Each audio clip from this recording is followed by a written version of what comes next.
Magandang araw mga kapitpol. Sa video natin ngayon, tatalakayin natin ang isang hamon na kinakaharap ng halos lahat ng mag-asawa, ang pagpapatawad. Napansin nyo ba na kapag may pinagtatalunan, nagiging history class ang usapan? Imbis na sa kasalukuyang problema lang mag-focus, inilalabas natin ang mga listahan ng pagkakamali natin noon na dapat sana'y tapos na. Bakit nga ba tayo nahihirapang magpatawad? At paano natin ito mababago para maging maayos ang ating pagsasama? Ang dahilan bakit mahirap magpatawad, bago natin maisaayos ang ating relasyon, kailangan nating tukuyin ang dahilan. Una ay ang control. Minsan, ginagamit ang nakaraang pagkakamali bilang alas para dominahan ang asawa. Pangalawa ay ang hinanakit. Sinasabi nating okay na, pero sa loob natin, naghihintay pa rin tayong kaganti. Pangatlo ay ang pagkadismaya. Akala natin ay perpekto ang ating napangasawa. Kaya kapag nagkamali sila, labis tayong nadidismaya.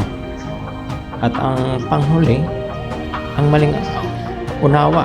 Akala natin kapag nagpatawad tayo, kinalimutan na natin ang nangyari o pinahintulutan natin ulitin nila ang pagkakamali. Pero hindi ito totoo. Ang pwede mong gawin, ang mga solusyon, ngayon, paano ba natin ito gagawin? Una, unawain ang kahulugan ng pagpapatawad. Sa Biblia, ito ay nangangahulugang pakawalan.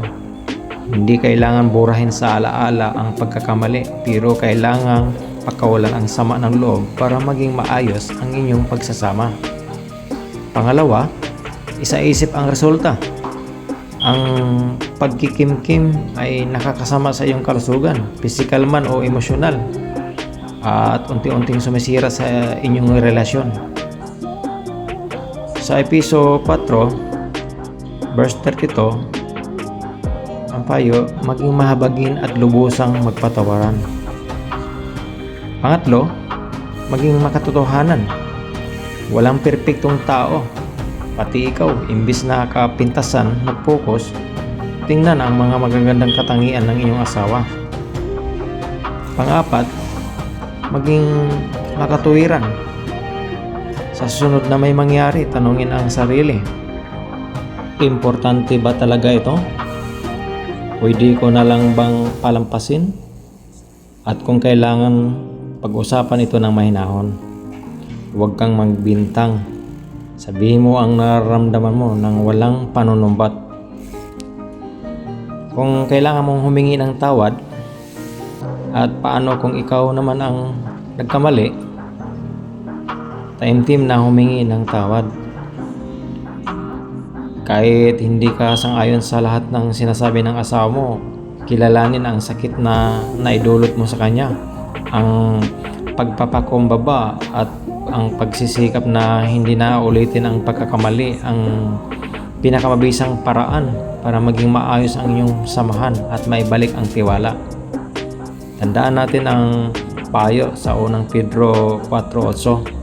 Ang pag-ibig ay nagtatakip ng maraming kasalanan. Sana ay makatulong ito sa inyong pagsasama. Paki-like at mag-subscribe, i-share ang video na ito sa mga mag-asawang nangailangan ng payo. Hanggang sa susunod na pagkakataon dito sa Pitfall Horizon Trails.